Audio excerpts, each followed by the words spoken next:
The door to my parents' house creaked as usual when I pushed it open with my shoulder, balancing a small bouquet of flowers in one hand and a bag in the other. The sounds of laughter and chatter came from the living room, where the family had already gathered to celebrate Tallulah's engagement. I kicked off my shoes at the door and went into the kitchen, hoping to tidy myself up before meeting my relatives. A bouquet of white roses, obviously expensive, stood on the table, with greeting cards next to it. The refrigerator was decorated with a new photo of Tallulah and Mortimer kissing against the backdrop of the sunset sky. I placed my flowers next to the luxurious bouquet. Mine looked modest, but I had chosen them with care at a small flower shop on the way here. "Oh, our princess has finally arrived!" My mother's voice rang out from the doorway. Bernice stood there in her best blue dress, her hair perfectly styled, and a dissatisfied expression on her face. "We've been waiting for you for half an hour." "Sorry, Mom, I was held up," I replied, without specifying what exactly. I had spent all my free time in the restaurant over the last few weeks, supervising every little detail, and often lost track of time. Yes, your eternal business." Bernice waved her hand. "At least look presentable. You look terrible, you have bags under your eyes." I instinctively touched my cheek. It was true that I hadn't slept much in recent months. The restaurant demanded constant attention, especially now that things were finally taking off. But I wasn't complaining. The fatigue was pleasant, the fatigue of doing what I loved, not of meaningless work. "Go say hello to Mortimer like you're supposed to," my mother continued, "and try to at least smile. Today is a holiday." The hallway mirror reflected the face of a 22-year-old girl with dark circles under her eyes, but her eyes were lively and interested. My work blouse wasn't new, but it was clean and neat. I pulled my hair back into a simple ponytail. Over the years, I had grown accustomed to practical hairstyles that didn't get in the way of my work.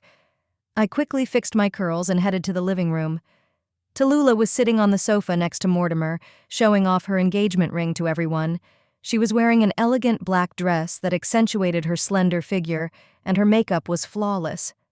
Mortimer, as always, looked like he had stepped out of the pages of a business-style magazine. His suit fit perfectly, and his tie was tied with mathematical precision. "Hi, Delphine." Tallulah stood up and hugged me, but it was more of a formality. "How's work? Still at the same supermarket?" The question caught me off guard. 2 months ago, I had quit my job as a cashier to focus entirely on the restaurant, but I hadn't told my family. I didn't want any unnecessary questions about how I was living and what I was doing. "Everything's fine," I replied evasively. "Congratulations on your engagement." "Thank you, sis." Tallulah smiled the smile she used for her patients at the hospital. "We're so happy," Mortimer proposed on the beach at sunset. It was incredibly romantic. Mortimer stood up and held out his hand to shake mine. His palm was dry and cool, and his handshake was formal. "Delphine, nice to see you. Tallulah said you're still working as a cashier. A stable job, that's good," he said in a tone that made it clear he didn't think my job was serious. "Yes, stability is important," I agreed, suppressing the urge to tell him how much my restaurant made in a month. My father sat in his favorite chair with a can of beer in his hand. Wallace nodded at me and muttered something like a greeting without taking his eyes off the TV, where a football game was on. "Well, the family's all here," my mother announced, clapping her hands. "Mortimer brought his professional camera, so we're going to take some family photos. This is a historic moment. Our Tallulah is getting married." Mortimer did indeed take an expensive camera out of its case and began setting it up on a tripod. I sat down in an armchair opposite the sofa and watched the commotion. My mother was arranging the flowers in a vase, Tallulah was checking her makeup in a compact mirror, and my father reluctantly turned off the TV. "Okay, everyone stand together by the fireplace," Bernice commanded. "Wallace, you stand behind me, and I'll stand next to you. Tallulah and Mortimer in the center, of course." I got up from the chair and walked over to the group, but my mother turned abruptly toward me. "Delphine, where are you going?" "Where am I going? For the family photo," I said, surprised. My mother looked me up and down critically, pursing her lips. "Look at yourself. You look tired and haggard. Those circles under your eyes, how pale you are. You do realize that these photos will be shown to friends and colleagues. We can't afford to look like we're not doing well. Mom, I've just been working a lot lately, I tried to explain. That's exactly the problem, Bernice sighed. You always look exhausted from your work. Look at your sister. She works too, in a hospital where there's much more stress, but she always looks fresh and well-groomed. Tallulah shifted awkwardly from foot to foot but said nothing in my defense. My father studied his shoes, clearly not wanting to get involved in the conflict. Maybe I'll just wash up and fix my hair? I suggested. Delphine, we can't wait another half hour for you to get ready. We have plans for the evening. My mother waved her hand toward the kitchen. You'd better make sure everything is ready for dinner. And thank you for the flowers, they're lovely. The last sentence sounded patronizing, as if she were praising a child for their efforts. I stood in the middle of the living room, feeling a familiar burning sensation in my chest. Mortimer delicately turned away, adjusting the camera while Tallulah examined her nails. Only my father glanced at me quickly, with something resembling sympathy in his eyes, but he immediately looked away. Okay, I said quietly. I'll go then. Good. My mother nodded, already turning back to the others. Now, let's get everyone in position. Mortimer, maybe you should stand to the left of Tallulah? I headed for the living room door, listening to the discussion behind me about the composition and lighting. I stopped in the hallway and looked at my reflection in the mirror. Maybe my mother was right about my appearance. I had really neglected myself in recent months, completely immersed in my work on the restaurant. But did that make me unworthy of being part of the family? Laughter and the click of cameras could be heard from the living room. I picked up my bag and quietly made my way to the door. As usual, no one noticed me leaving. The front door closed behind me with a soft click. I stood on the porch for a few seconds, breathing in the cool evening air. Voices and laughter still came from the living room windows. The family was continuing their photo shoot, not even noticing my departure. It was familiar.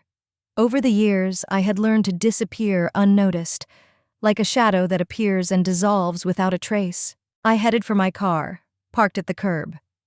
The Honda wasn't new, but it was reliable and well-maintained. I had bought it last year when business at the restaurant started to pick up.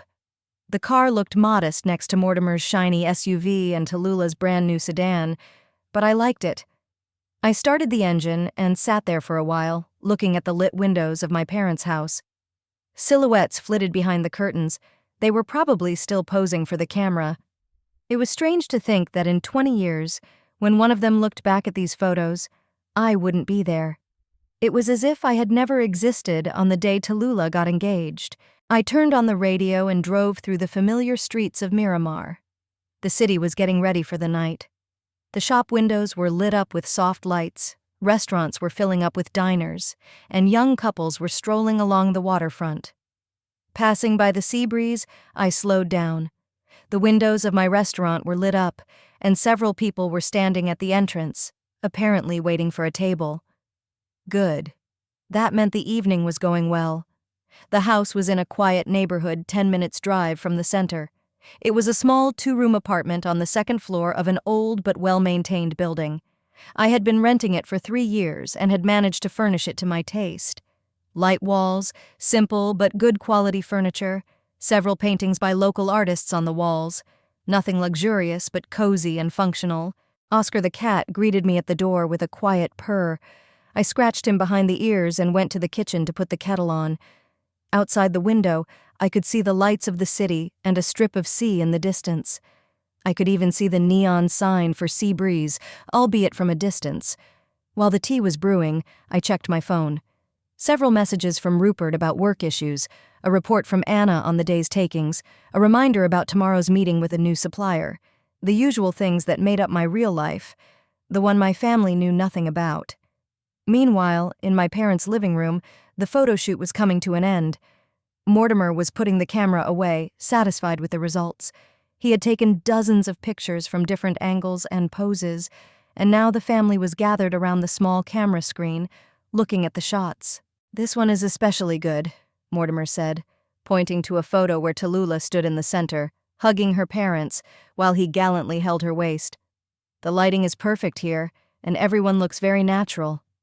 Yes, we really are a beautiful family, Bernice said happily, looking at her image. It's a good thing we didn't wait for Delphine. She would have ruined the whole picture with her appearance. Wallace was silent but nodded in agreement.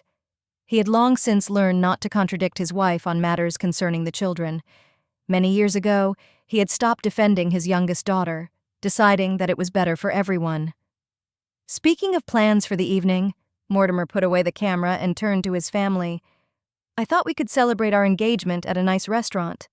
There's a place I've heard great things about. Oh, what a wonderful idea, exclaimed Tallulah, clapping her hands. I'm so tired of home cooking. I want something special on a day like this. What kind of restaurant? Asked Bernice, already imagining the elegant surroundings and exquisite cuisine. It's called Seabreeze, Mortimer replied. My colleague from accounting had dinner there last week with his wife and loved it. He said the food was excellent and the atmosphere was very pleasant. It's a fairly new place, but it's already earned a good reputation. Seabreeze, Tallulah repeated thoughtfully. Yes, I've heard that name from my friends. They also praised it. They said it wasn't very expensive, but the quality was excellent. This is a special occasion. Mortimer smiled. You don't get engaged every day. I'm willing to spend money on a proper celebration. Bernice nodded approvingly.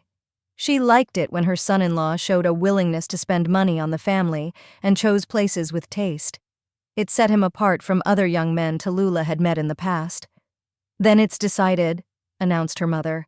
We're going to Seabreeze. Wallace, maybe you should change into a nicer shirt? This one is a little wrinkled. Okay, agreed her father, rising from his chair. What time should we leave? I think we should reserve a table for 8, suggested Mortimer. That will give us time to freshen up, and restaurants tend to have a more romantic atmosphere in the evening. While the men discussed the details, Mortimer took out his phone and dialed the restaurant's number. The phone was answered after the second ring. Seabreeze, good evening. Anna speaking. Hello? Mortimer said in his most polite voice. I'd like to make a reservation for 4 for tonight. What time? Say, 8 o'clock? One moment, please. Let me check availability, replied the voice on the other end. What name is the reservation under? Crisp. CRISP. It's a family celebration, an engagement, so I'd like a nice table. I see. We have a table for 4 by the window at 8:20. Would that be suitable? Perfect, Mortimer said happily. Excellent. A table for Crisp is reserved for 8 p.m. We look forward to seeing you at our restaurant. Mortimer put down the phone and turned to his family. Everything's taken care of. We have a table reserved for 8 p.m. by the window with a view of the bay. How romantic, exclaimed Tallulah. Mortimer, you're just wonderful. You always know the best places. So we have an hour to get ready, Bernice calculated. That's plenty of time. Wallace headed to the bedroom to change. He wasn't a big fan of restaurants, preferring home cooking, but he understood the importance of the moment. Besides, he enjoyed seeing his family look successful and prosperous. Maybe we should call Delphine?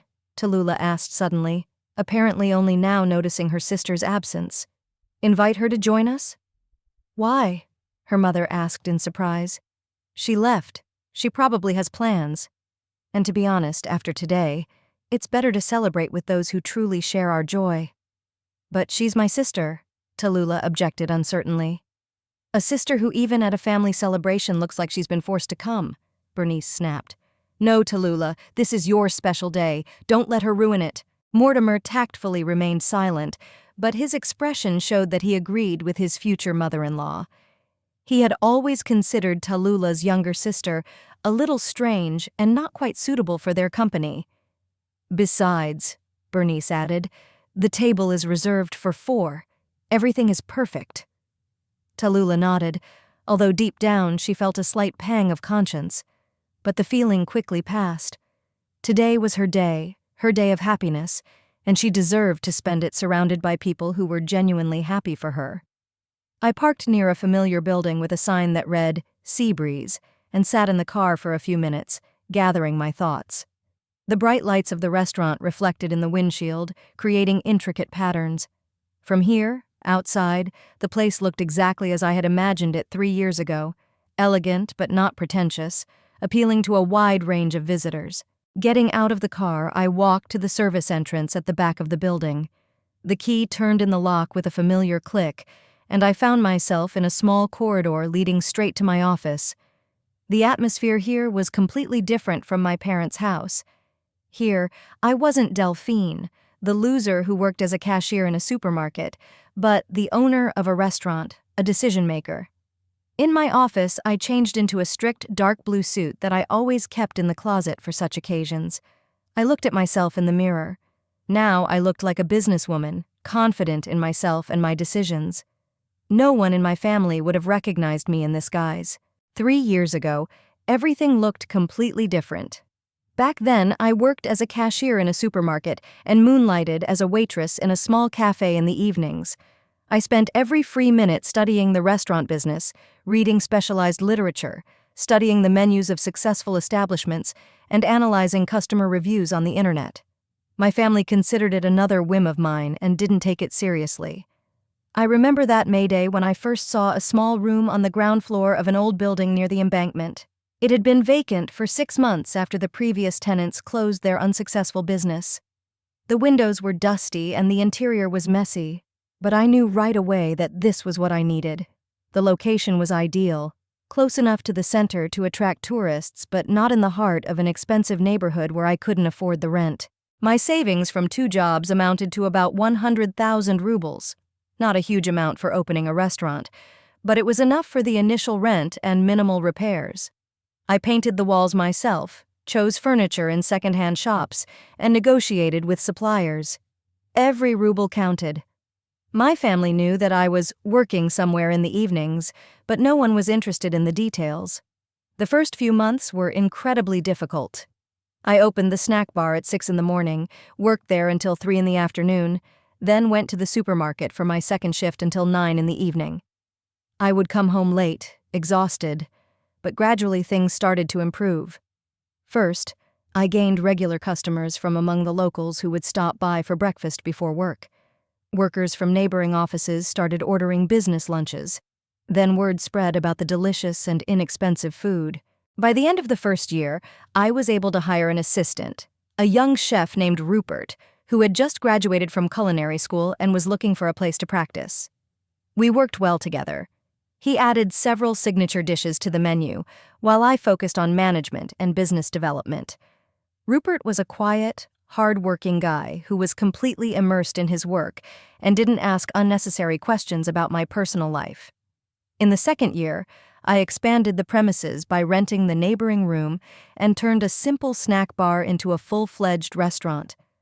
I changed the name from the bland Cafe by the Sea to Seabreeze.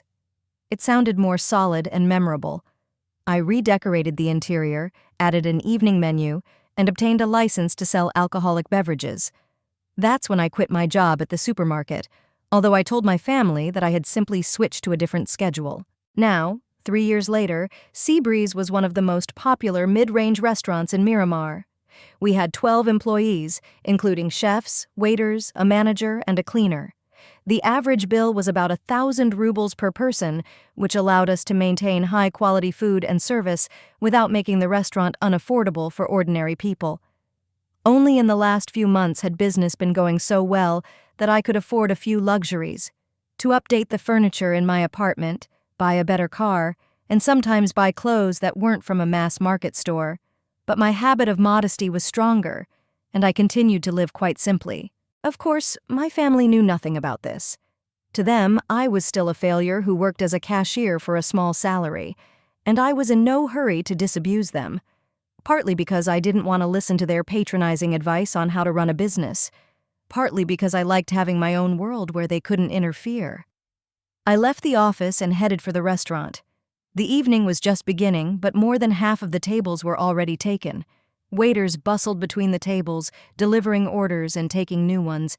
The familiar hum of the kitchen could be heard, the clatter of dishes, the sizzling of pans, the quiet commands of the chefs. "Good evening, Delphine." Anna, our manager, greeted me. She was a few years older than me and had previously worked as a manager in a small hotel, but I had recruited her a year ago. Anna was a professional in her field. She knew how to communicate with guests, resolve conflicts, and organize the dining room. "How was your day?" "Fine. I replied briefly. What are our reservations for today? Anna glanced at the logbook, neatly written in her even handwriting. We're almost fully booked for the evening. There's a table for 4 at 8 p.m. under the name Crisp. A man called about an hour ago, asked for a good table, said it was a family celebration for an engagement. I froze, feeling my heart skip a beat. Crisp. It couldn't be a coincidence. Did he give his name? I asked, trying to sound calm. No, he just said the reservation was for Crisp, C-R-I-S-P, that's how he spelled it. Is something wrong? I shook my head even though everything inside me was tied up in a tight knot. Of course, the surname Crisp wasn't that uncommon, and it could have been completely different people. But my intuition told me that it was my family who had decided to celebrate Tallulah's engagement at the restaurant. At my restaurant. It's okay, I told Anna. It's just a familiar surname. Which table did you give them? The 7th, by the window. It has a beautiful view of the bay and good lighting. It's perfect for a special occasion. Table 7 was in the main dining room, in a well-lit part of the restaurant. From there, you could see the kitchen through a glass partition and the entrance to the staff quarters. If it was really my family, they would be able to see me as soon as I came out to greet the guests. On the one hand, this was exactly what I had always avoided. On the other hand, maybe it was time for some explanations. Delphine, we have a small problem with the vegetable supplier, said sous chef Rupert, approaching me. He was a short young man with reddish hair and a serious face. They didn't deliver exactly what we ordered. Some of the produce doesn't look very fresh. Which ones? I switched to work matters, temporarily putting my family thoughts aside. Tomatoes and greens. The tomatoes are too soft for salads and the parsley is wilted. They'll be fine for the main courses, but not so good for presentation. Okay, call the supplier and have them bring a replacement tomorrow morning. In the meantime, remove any dishes from the menu where these ingredients are critical. Greek salad, for example, and bruschetta with tomatoes. Replace them with something else. Rupert nodded and left to update the menu. I walked through the dining room, checking how things were going. In the corner sat a young couple celebrating something important. The girl kept admiring the ring on her finger, very similar to the one Tallulah had been showing off earlier. At the next table, a group of friends were discussing work problems over a bottle of white wine. A middle-aged man with a newspaper and a glass of whiskey sat at the bar. It was a typical evening in a typical restaurant. Delphine, Anna approached me again. The people who reserved a table for 8 p.m. have arrived. They're standing at the entrance, waiting. My heart skipped a beat. I glanced toward the entrance and saw familiar silhouettes. My mother in a blue dress, my father in his best dark suit, Tallulah in a black outfit, and Mortimer in an elegant jacket. They were standing at the reception desk, looking around and clearly assessing the situation. Show them to their table, I said to Anna, trying to keep my voice calm. I'll stay in my office for now. But my curiosity got the better of me. I walked over to the glass partition, from where I could clearly see the 7th table, and watched as my family settled down at the table in my restaurant. I watched from behind the glass partition as Anna escorted my family to the 7th table. My mother walked first, looking like a queen surveying her domain. She critically surveyed the interior, clearly looking for flaws. My father trailed behind, his hands in his suit pockets, looking slightly unsure in unfamiliar surroundings. Tallulah and Mortimer walked arm in arm, discussing something in hushed tones. The table by the window as requested, I heard Anna's voice. The menu will be brought in a minute, but in the meantime, you can take a look at the wine list. Thank you. Mortimer nodded, pulling out a chair for Tallulah. It's a really nice place. My mother sat down, continuing to study the surroundings. Her gaze lingered on the neighboring tables where other patrons were seated, then moved to the bar. Quite nice, she said, in a tone that made it clear she had expected more. Although I thought it would be more refined. Bernice, this is a casual place, her father replied gently. Not every restaurant has to be a palace. I'm not talking about a palace, Wallace, but for this kind of money, you'd expect a more formal atmosphere. Mortimer opened the wine list and frowned as he studied the prices. The wines here are quite reasonably priced, he said. True, but the selection isn't very wide. Lisa, A young waitress who had been working for us for 6 months approached the table. She was polite and professional, though sometimes a little shy with demanding customers. "Welcome to Seabreeze," Lisa smiled. "The menu, please. May I offer you something to drink first?" My mother took the menu and immediately began leafing through it with a dissatisfied look. "Why are half the dishes missing?" she asked, pointing to the crossed-out items. "Greek salad, bruschetta, these are the basics of any decent menu." "I'm sorry," Lisa replied, embarrassed. "We're having some delivery problems with a few ingredients today, but I can offer some excellent alternatives." "Supply problems?" Bernice interrupted her. "On Saturday evening? That speaks to poor organization." Lisa blushed, but continued to smile. "It's an unfortunate situation, but our chef has prepared some special dishes of the day that—" "We'll figure it out ourselves," her mother cut her off. "Bring us some water. Plain, not sparkling." "Of course. Anything else to drink?" "A bottle of white wine," said Mortimer. "What Italian wines do you have?" "We have an excellent Pinot Grigio and—" "Just bring us something mid-range." Mortimer waved his hand. Lisa nodded and walked away from the table. I could see how upset she was by their treatment, and I wanted to go over and comfort her. But I stayed in the shadows, watching how things unfolded. "The service here is clearly lacking," Tallulah remarked when the waitress left. "The girl is completely inexperienced." "At least the prices match the quality of the service," added her mother, continuing to study the menu. "Although even for a place like this, some of the items are overpriced." Mortimer nodded, looking over the list of main courses. Strange selection. Too much seafood for a restaurant of this caliber. And why don't they have a decent steak?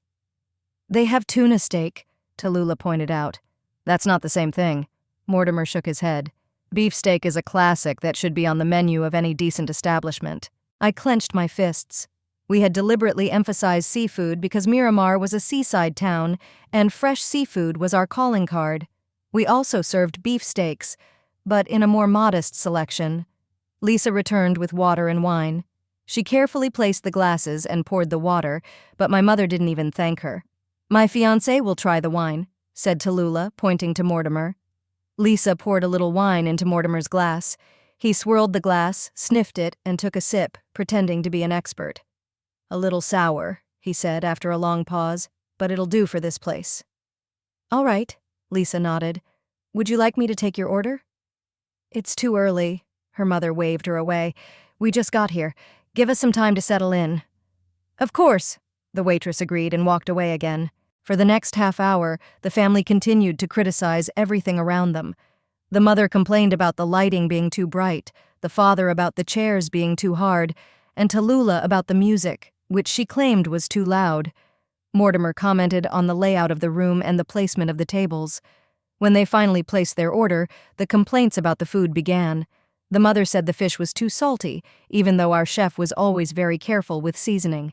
The father said the potatoes were undercooked, even though I knew Rupert had cooked them exactly as the recipe called for. Tallulah complained about the temperature of the food, and Mortimer complained about the portion sizes. "For this kind of money, you'd expect better," he said loudly, clearly wanting to be heard by the neighboring tables. "The quality is clearly not in line with the restaurant's ambitions." Lisa approached the table several times, trying to remedy the situation, but each time she received new complaints. I could see her becoming increasingly upset, and at one point I noticed tears welling up in her eyes. Enough. I couldn't take it anymore. I stepped out from behind the partition and headed for table 7. The family was so engrossed in discussing the restaurant's shortcomings that they didn't immediately notice my approach. "Good evening," I said, stopping next to the table. "My name is Delphine, and I am the owner of this restaurant." There was a dead silence. 4 pairs of eyes stared at me in complete shock. Mortimer froze with a glass of wine in his hand. Tallulah's mouth fell open in surprise, and my father blinked as if trying to understand what was happening. My mother turned pale. How?" Bernice stammered. "I came to apologize for any inconvenience you may have experienced this evening," I continued in a calm, businesslike tone. "And I'd like to discuss your complaints about the service." "Delphine," Tallulah finally managed to say. "Is that really you?" "Yes, it's me. Welcome to Seabreeze." Mortimer was the first to recover. Wait, he said, raising his hand. You work as a cashier at a supermarket. How can you be the owner of a restaurant? I quit my job at the supermarket 2 months ago, I replied. I've owned this restaurant for 3 years. 3 years? My mother asked in a weak voice. But how? I started with a small snack bar and gradually developed the business. I saved money by working 2 jobs, rented a place, and hired staff. My father finally spoke. Why didn't you tell us anything? I looked at him, then at the others. Would you have believed me, or would you have given me advice on how to run a business when you don't have the slightest idea about the restaurant business? But that's impossible, Tallulah muttered. You've always been… She didn't finish, but I knew what she wanted to say. Always a failure. Always the one who wasn't included in family photos. Always been what? I asked. Well, not so… successful, my sister finished awkwardly. Mortimer was still trying to process what was happening. So when you said you were a cashier, you were lying? I was a cashier, just not only a cashier. An awkward pause ensued. The family sat there, not knowing what to say, while I stood nearby waiting for their reaction. Finally, my mother found the strength to speak. Delphina, dear, that's wonderful news. Why didn't you tell us sooner? We would have supported you, helped you with advice. Supported me? I asked. How did you support me today in the family photo? Bernice blushed. That's completely different. No, Mom, it's the same thing. You don't see anything in me except a failure who ruins your mood with her presence. Delphine, that's not true. Tallulah tried to object. Really? Then why didn't you even notice I left? Why didn't you invite me to celebrate your engagement? Why just half an hour ago did you insult my waitress and criticize my food? The family was silent. At the neighboring tables, diners began to turn around, sensing the tension. I looked at my family sitting at a table in my restaurant and felt a strange calmness. Years of secrecy and pretense suddenly seemed pointless. All the cards were on the table and now I could speak honestly. Listen, I said, sitting down on a free chair next to the table. I'm not angry with you. Anger takes too much energy, and I have more important things to do. My mother tried to say something, but I continued. But there are things I can't accept. Lisa, our waitress, has been working here for 6 months. She's a hard-working, polite girl who tries her best to do her job well. In half an hour, you managed to reduce her to tears with your comments. We were just expressing our opinion as customers. Mortimer tried to justify himself. Isn't the customer always right? The customer has a right to good service, I replied, but that doesn't give them the right to humiliate the staff. Lisa brought you water within a minute of ordering, the wine was served at the right temperature, and the dishes were prepared exactly as ordered. What exactly were you complaining about? The family was silent. Tallulah nervously twirled her wedding ring on her finger. Her father stared out the window, and her mother studied the contents of her glass. We didn't mean to offend anyone, Tallulah finally said. It's just, we didn't know this was your place. If we had known, would you have behaved differently? I finished for her. So, respect for people depends on who they belong to? A waitress deserves to be treated politely only if she is related to a customer? Don't twist my words, my sister objected, but her voice lacked its former confidence. I'm not twisting your words. I'm just calling a spade a spade. Mortimer cleared his throat and tried to change the subject. Delphine, we all understand that the situation is awkward, but let's forget about this incident and celebrate your engagement as a family. After all, we are relatives. I looked at him intently. Even now, when it had become clear that I ran a successful business, he continued to speak to me in a patronizing tone, as if he were doing me a favor by offering me to stay in their company. I'm afraid that's not possible, I replied calmly. What's not possible? My mother didn't understand. I can't allow you to stay in my restaurant. A dead silence fell. Mortimer stared at me with his mouth open. Tallulah turned pale, and my father looked up from gazing at the street. Are you kicking us out? Bernice finally blurted out. I'm asking you to leave the premises, I clarified. That's different. But why? Tallulah looked genuinely confused. We're family. We can talk this over, explain ourselves. We can, but not here and not now. I stood up and motioned to Lisa. She approached, still looking upset after her previous conversation with my family. Lisa, please bring the bill for table number 7 and deduct the cost of the uneaten dishes. The customers were dissatisfied with the quality. But Delphine, the food was fine. The waitress tried to object. I know, but if people say they didn't like the food, we can't make them pay for it. Lisa nodded and left to prepare the bill. The family sat in silence, digesting what had happened. It's because of the photo, isn't it? My father asked suddenly. Because we didn't include you in the family photo. I looked at him in surprise. I didn't expect him to be the first to understand the essence of the problem. Partly, I replied honestly, but it's not just about the photo, it's about how you treat me. Today, throughout all these years. We love you, my mother said, and for the first time that evening, her voice sounded sincere. You're our daughter. You love me? I asked. Or do you love the idea of who I should be, a submissive failure who doesn't spoil your mood with her ambitions? That's not fair, Tallulah objected. Not fair. I sat back down and looked at my sister. Do you remember the last time you asked me about my plans? My dreams? What matters to me? Tallulah was silent. I remember. Never. In all these years, you've never once asked me what I want out of life. But you remember perfectly well how you told me about every one of your successes, expecting admiration and support. But you never told me about your life. My sister tried to justify herself. Did you listen when I tried? I remembered dozens of episodes when my attempts to share my plans were cut short with phrases like, don't fantasize or be realistic. Remember 3 years ago when I said I wanted to try my hand at the restaurant business? What did you say? Tallulah frowned, trying to remember. You said, Delphine, stop daydreaming. The restaurant business is for people with money and connections.